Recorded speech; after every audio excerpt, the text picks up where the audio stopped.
Darating ang panahon na mawawala tayo sa mundong ito. At kapag dumating ang panahon na yun, hindi mahalaga sa kung gaano karami ng pera ang naipon mo sa bangko.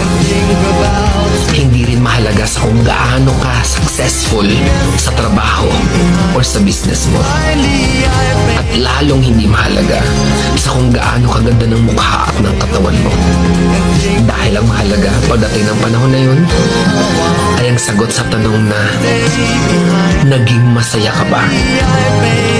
Nagawa mo ba ang kagustuhan ng puso mo kahit pag-gaano ka malito sa mata ng mundo? Dahil sa huli naman, ikaw naman magdadala ng mga memories na yon sa libingan mo. Hindi naman ang mga tao sa paligid mo. So make sure na bago pa dumating ang panahon na aalis na tayo sa mundong ito, siguraduhin mo sa sarili mo na magiging masaya ka at magagawa mo ang kagustuhan ng puso mo kahit pag-aano ka konti